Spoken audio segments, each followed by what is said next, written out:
Hello, everyone. Welcome to the Newsbrowse News broadcast. According to a report by Lionhay Zailbaugh, a U.S. government watchdog has revealed critical security failures by the Secret Service during the July 2024 assassination attempt on Donald Trump. The Department of Homeland Security's Office of Inspector General reported that the Secret Service missed 102 radio communications regarding the gunman, Thomas Crooks, because it failed to establish a joint communications center with local law enforcement. Local police had been actively transmitting alerts about a suspicious person, but the Secret Service only received 5 phone calls and 3 text messages. Consequently, Trump's protective detail was never alerted to the danger. Crooks later climbed a nearby roof with a direct line of sight to the stage, opening fire and injuring Trump, killing a bystander and wounding several others before being shot dead.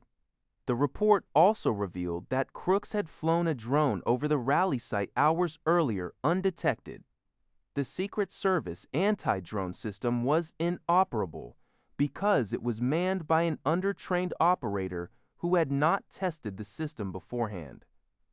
The Secret Service has agreed with the watchdog's recommendations and stated that many of these measures are already being implemented as part of its ongoing reforms.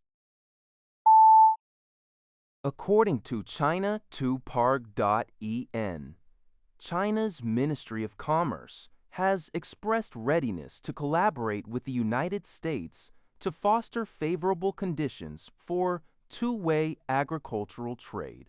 Spokesperson He Yedong stated during a press conference that agricultural trade remains a crucial pillar of China.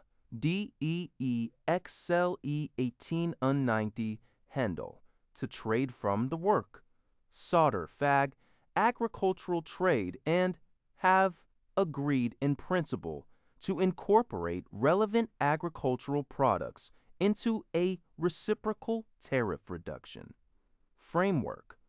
He Yedong added that businesses from both sides will conduct transactions independently, guided by market-oriented principles. According to CNA, Singapore Prime Minister Lawrence Wong announced that Singapore will open selected sectors and occupations to workers from Timor-Leste next year. This announcement was made during a joint press conference with Timor-Leste Prime Minister Xanana Gusmao in Dili, marking the first ever visit by a Singaporean Prime Minister to the country. Pamorlang highlighted several initiatives to elevate bilateral cooperation, including the establishment of a regular consultation mechanism between their foreign ministries and continued support for Timor-Leste's integration into ASEAN.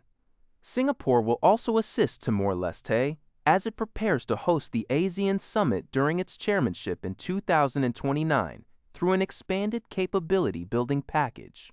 Beyond diplomacy and labor, Singapore remains a major investor in Timor-Leste, and the two nations plan to deepen cooperation in healthcare and education to support workforce development and leadership training. According to a report by Yonhap News Agency, South Korea's Ministry of Science and ICT held separate roundtable discussions this week with government and science representatives from Canada, the United Kingdom, and the European Union to strengthen international cooperation in the field of quantum science. These meetings were held on the sidelines of the 3-day Quantum Korea 2026 event in Central Seoul, which aims to explore global quantum trends alongside international researchers, businesses, and government officials. During the talks, South Korea and Canada discussed promoting joint research and development projects as well as personnel exchanges.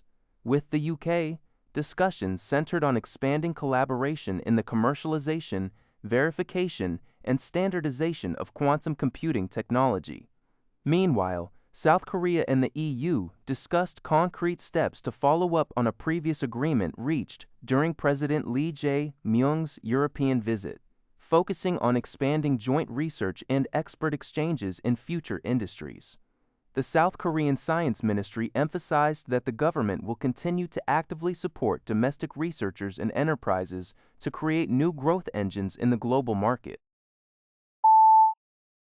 According to a report by the Liberty Times, a tragic incident occurred outside the United Nations headquarters in New York City on the evening of July 2, 2026. The New York City Police Department, NYPD, reported receiving an emergency call at 6:32 p.m., stating that a man had set himself on fire at the intersection of First Avenue and 42nd Street. Emergency responders managed to extinguish the flames and rush the man to Bellevue Hospital, but he unfortunately succumbed to his severe injuries.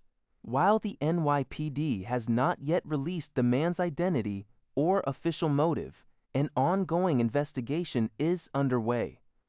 The New York Post reported that the man was holding a Tibetan flag at the time of the self-immolation, although Agence France-Presse (AFP) noted that it could not independently verify this detail. Video footage circulating on social media platform X showed the individual engulfed in flames before collapsing to the ground. The United Nations has not yet issued an official response to the incident. That's all for this video. Thank you for watching. See you in the next video.